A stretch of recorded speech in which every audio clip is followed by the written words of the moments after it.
N'hésitez pas à liker la vidéo si elle vous plaît et si vous êtes nouveau sur la chaîne, n'oubliez pas de vous abonner et d'activer la notification pour ne rater aucune de nos prochaines vidéos. On commence.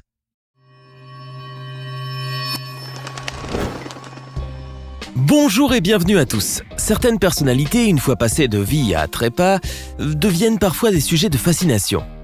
Et pour les admirateurs, aucune limite n'est fixée. En effet, la dépouille de quelques grandes personnalités se sacralise parfois et atterrit, du moins partiellement, dans des musées. Il est donc possible de visiter certains musées et d'y trouver un membre du corps d'une personnalité que vous connaissez déjà. D'Einstein à Galilée, en passant par Voltaire, je vous propose de découvrir aujourd'hui les membres du corps de personnalités qui ont été exposés dans des musées. Vous serez certainement bien surpris.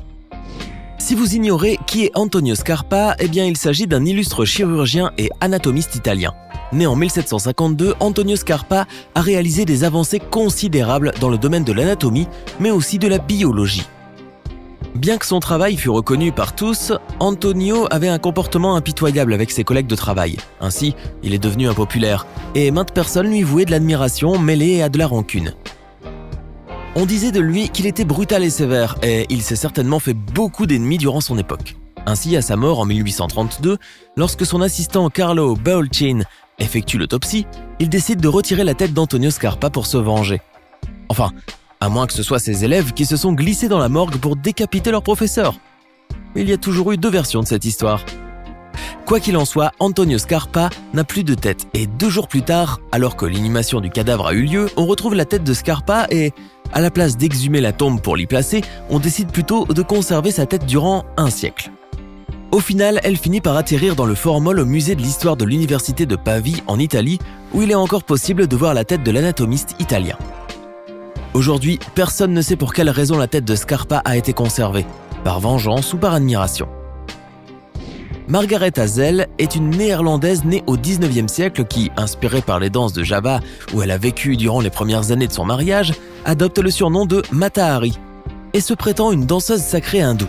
Son succès est phénoménal et tout le monde se presse pour voir danser l'exotique et la sulfureuse Mata Hari qu'on imagine venue de loin. Un jour, ayant des problèmes d'argent, un consul allemand lui propose, durant la Première Guerre mondiale, de l'aider financièrement contre des renseignements. Elle devient alors l'agent H21, mais ensuite un officier français lui propose également de travailler pour la France et elle accepte aussi, et donc elle devient un agent double.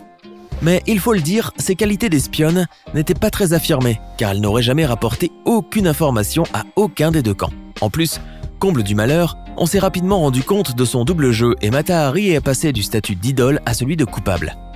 Elle a été condamnée à mort pour intelligence avec l'ennemi en temps de guerre et elle a été fusillée à Vincennes en 1917. Malheureusement, après la mort de Mata Hari, personne ne réclama le corps qui avait pourtant fait tourner tant de têtes. Ainsi, ce qui restait de Martha a été envoyé à l'école de médecine de Paris pour des études en anatomie.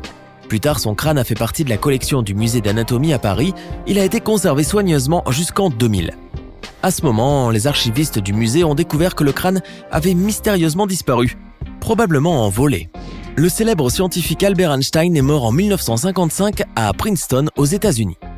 Avant son décès, il avait ordonné des instructions claires. Il voulait éviter que son corps devienne un objet d'idolâtrie, donc il avait ordonné que son corps soit incinéré et que ses cendres soient dispersées dans un endroit qui resterait secret.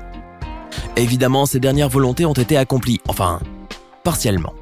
En effet, le médecin Thomas Harvey, chargé de l'autopsie du grand homme, a ôté le cerveau d'Einstein à des fins d'études médicales sans autorisation de la famille. C'était une pratique courante à l'époque. Plus tard, la famille d'Einstein a de toute façon accepté que son cerveau soit utilisé à des fins scientifiques. Ainsi, Harvey a découpé l'organe en 240 blocs de 10 cm3 pour tenter de comprendre pourquoi Einstein avait une intelligence hors norme. Mais Harvey décide de ne pas publier d'articles concernant ses découvertes jusqu'en 1985. À cette date, il signe un papier avec le neuroanatomiste Marianne Diamond dans lequel il confirme que le cerveau d'Einstein possédait un taux plus important que la moyenne de cellules gliales dans le lobule pariétal inférieur gauche, c'est-à-dire l'aire responsable des raisonnements mathématiques. Après le décès de Thomas Harvey en 2007, le National Museum of Health and Medicine de Chicago aux États-Unis s'est approprié ce trésor fragmenté et le cerveau le plus célèbre du monde s'y trouve encore aujourd'hui.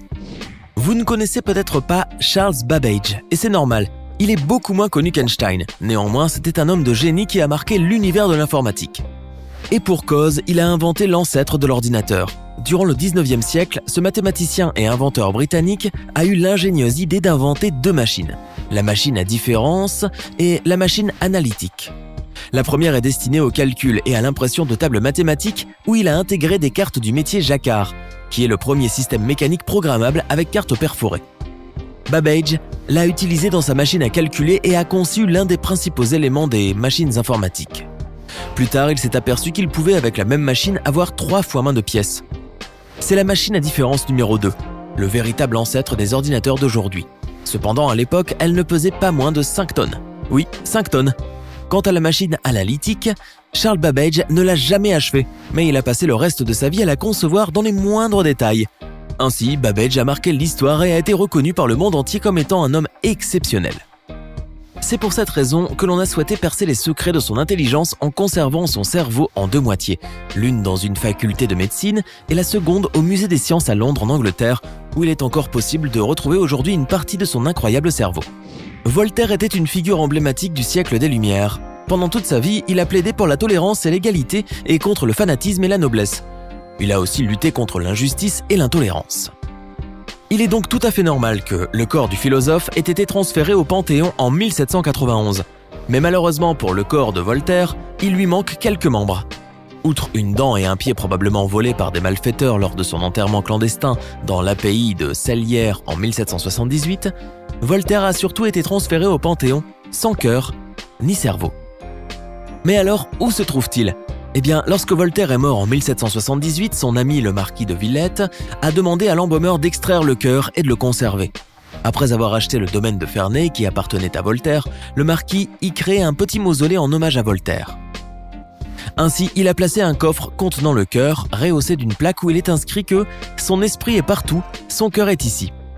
Par la suite, le marquis a fini par vendre Ferney et a ramené le cœur de Voltaire à Paris. Après la mort de Villette, le cœur a été légué à son héritier. Au décès de ce dernier, le cœur s'est retrouvé entre les mains de Napoléon III en 1864. Ainsi, Napoléon a placé le célèbre cœur dans la Bibliothèque nationale et le fait placer dans le plâtre d'une statue du sculpteur Houdon. Aujourd'hui, il y est encore. Par ailleurs, son cerveau a une toute autre histoire. Il avait été conservé par l'apothicaire chargé de son autopsie et de son embaumement, Monsieur Mitoire. Il ne se gêna pas pour exposer le cerveau dans son officine pendant plusieurs années. À sa mort, son fils a hérité du cerveau et l'a légué à la Comédie Française en 1924. Celle-ci le place là encore dans le socle d'une statue de Houdon, que l'on peut encore admirer de nos jours. Lorsque Napoléon est décédé en 1821 sur l'île de Sainte-Hélène, où il avait été exilé, le docteur corse Francesco Antomarchi a réalisé une autopsie. Au moment où il se retrouvait seul avec le corps et sans surveillance, le docteur a profité de l'instant pour subtiliser des parties du corps de l'empereur. Dents, ongles, cheveux, mais aussi le sexe de l'empereur. C'est le début d'un sacré périple pour l'organe génital de Napoléon. Il a d'abord été confié à l'abbé Paul Vignali, mais il l'a laissé à l'air libre et le pénis de Napoléon a dû considérablement rétrécir en conséquence. En 1916, le fameux organe est vendu aux enchères en tant que tendon momifié à un Britannique anonyme. Celui-ci l'a revendu 8 ans plus tard en 1924 à un collectionneur américain. Ensuite, le membre viril de Napoléon atterrit au Museum of French Arts de New York, ou Musée de l'Art français, où il a été royalement exposé sur un coussin de velours. Bien plus tard, en 1964, l'organe du premier empereur français, ou du moins ce qu'il en reste, retourne en Europe pour être vendu aux enchères, mais il ne trouvera pas preneur. 8 ans après, un urologue, le Dr John K. Latimer, décide de le racheter pour la somme de $3 000, soit 2700 €, afin de le scanner. Le docteur a réussi à affirmer que c'était bel et bien un organe génital, sans toutefois prouver qu'il appartenait véritablement à l'empereur français. Mais le docteur Latimer considère néanmoins que c'est un trésor historique. Donc, il l'a ramené chez lui dans le New Jersey et l'a conservé jusqu'à sa mort en 2007. Depuis ce jour, c'est sa fille qui en a hérité et qui est en sa possession. Sans grande surprise, elle a reçu maintes offres d'achat, mais elle les a toutes refusées. Néanmoins, nous ignorons toujours si elle garde bel et bien l'organe précieux de Napoléon ou celui d'une autre personne.